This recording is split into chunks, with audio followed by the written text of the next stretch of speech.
Halo guys, di video kali ini gue akan melanjutkan pembahasan Kamen Rider Gachat versus Kamen Rider Legend. Yang mana episode kali ini tuh masih sama kok, kayak yang kemarin, menghibur, fan service-nya juga masih ada, dan enjoy. Ya walaupun episode 2 ini lebih pendek ya dari episode 1 kemarin. Kalau episode satunya kan 15 menitan tuh. Nah kalau episode 2 ini cuma 13 menit doang guys. Emang sih lebih pendek, tapi tetap episode ini tuh sangat menarik untuk kita bahas.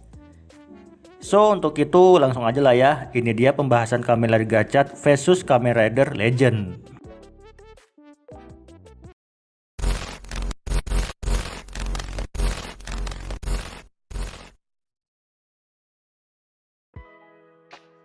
Nah, melanjutkan episode sebelumnya guys. Yang dimana di episode satunya itu kan Kaguya-sama mengatakan ya, kalau Hotaru ini tuh belum indah atau belum gojas. Nah maka dari itu dipakaikanlah Hotaru ini pakaian dengan pernak-pernik yang mewah agar kelihatan tampan dan pemberani. Karena menurut Kaguya kalau mau terlihat gojas mulailah dengan penampilan dulu, begitu. Oh ya, Kaguya juga menambahkan, tidak seperti Guts dan Saber, Hotaru ini tidak memiliki yang namanya keindahan. Nah lo, kok bawa-bawa Guts dan Saber? Coba deh kita telaah. Guts dan Saber itu kan sama-sama rider cool ya, terutama Guts sih. Nah apalagi kalau dari segi karakter dan penampilan, kedua main karakter tersebut kan emang sama-sama tampan. Stylenya juga fashionable. Pokoknya keren banget lah. Jadi nggak heran sih kedua karakter tersebut dijadikan contoh main karakter yang tergojas. Terutama di era Rewa ini ya. Nah balik lagi ke outfitnya Hotaru. Maaf ya guys ya, ini bukannya menghina atau gimana nih. Kalau kulihat ya, kok kayak Pak Tarno cok. Tinggal dipakein topi udah mirip. Di sini ada satu hal yang bikin gua heran. Dimana kan Kaguya ngomong ya, Kamen Rider itu sendirilah yang memohon padanya untuk dijadikan kartu yang gojas. Nah ini yang agak aneh nih. Gua nggak yakin sih sama omongan dia. Masa iya Kusaka yang kita kenal sebagai orang yang licik mau memohon buat kartunya dijadikan gojas? Agak aneh kan? Mungkin karena ini rider paralel kali ya. Jadi Kusaka yang dimaksud di sini tuh mungkin versi parallel world juga. Nah singkat cerita, waktunya pijat-pijat cantik guys. Namun sebelum dipijat, Handrednya datang. Ya udah deh nggak jadi. Akan tetapi Kaguya nggak peduli. Baginya keindahan nomor 1, membasmi monster nomor 2. Yang penting elu terlihat tampan. Ketika lu tampan, musuh auto ketar-ketir. Nah, Hotaru yang melihat keanehan pada diri Kaguya, yang memandang keadilan adalah keindahan, memutuskan pergi sendiri. Dan ketika sampai di sana, pasukan Handred telah menantinya.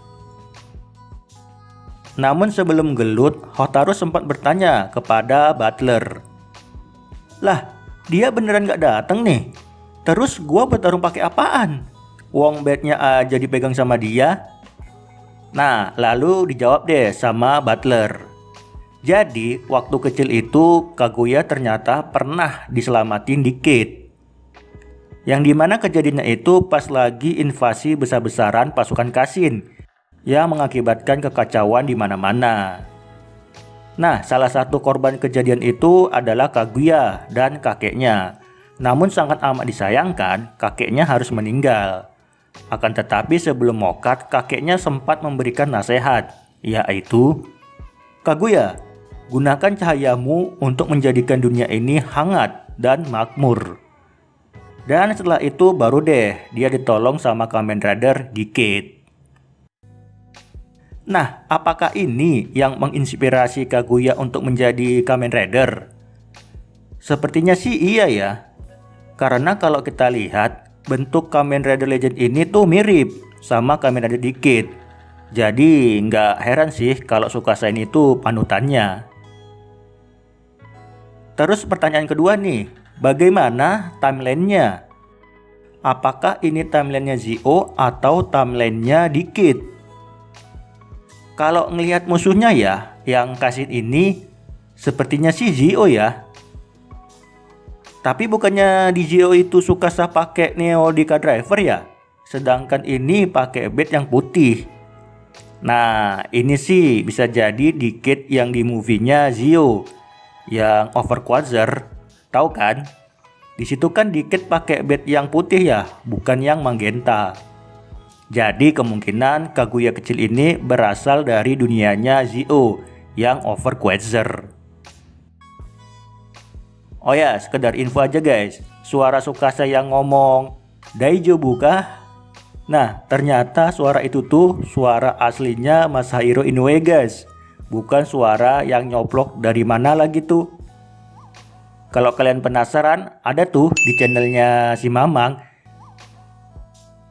Tak lama kemudian, orang yang ditunggu-tunggu pun tiba. Kaguya datang dengan anggunnya ke arena pertarungan. Tapi sebelum gelut, bos 100 yang gua nggak tahu namanya siapa, mungkin 100 juga, berkata, "Kaguya, lu mau nggak bergabung sama gua? Lu kan punya Aurora System tuh. Nah, kalau itu digabungkan dengan kekuatan kami, kita bisa menciptakan dunia yang lebih indah." Nah, tentu semua itu ditolak Kaguya yang mengatakan, "Gua nggak butuh dunia, dunia yang butuh gua." Asik. Gua suka nih gayanya si Kaguya. Nah, karena tidak ada kesepakatan, udahlah gelut aja. Pertarungan pun dimulai.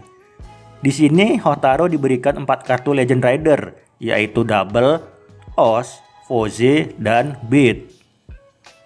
Yang mana yang pertama dipakainya ada Double dan Oz, yang menghasilkan form bernama Cyclone Tatoba.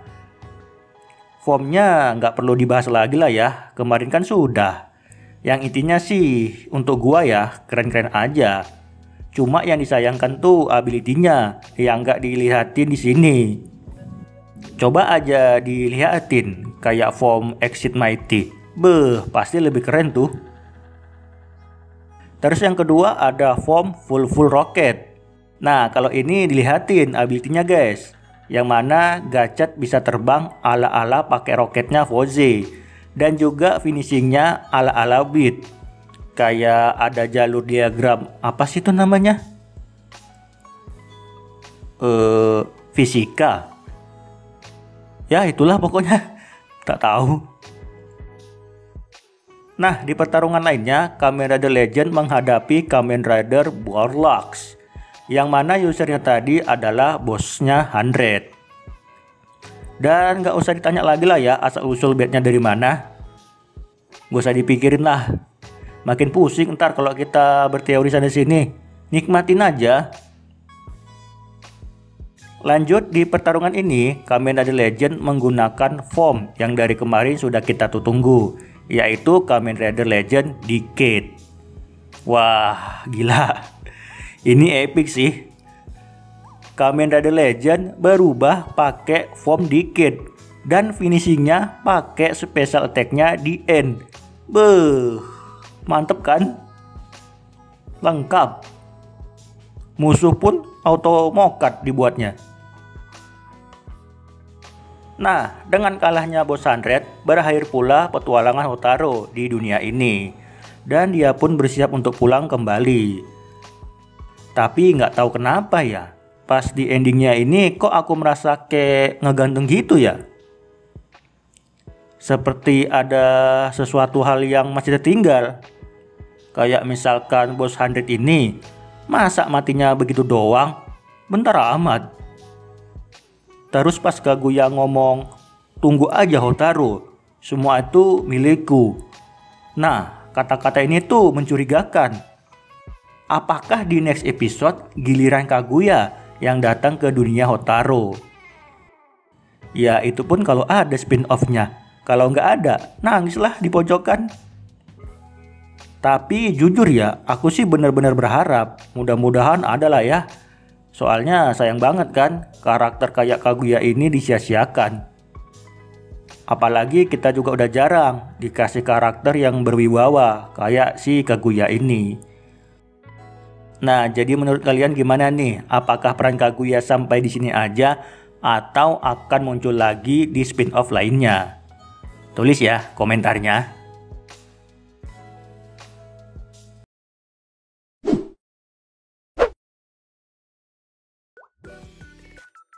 Oke guys, ini dia tadi pembahasan Kamen Rider Gachat versus Kamen Rider Legend episode 2. Yang overall di 2 episode ini gua terhibur banget sih. Ya walaupun bentaran ya, but gua tetap senang kok.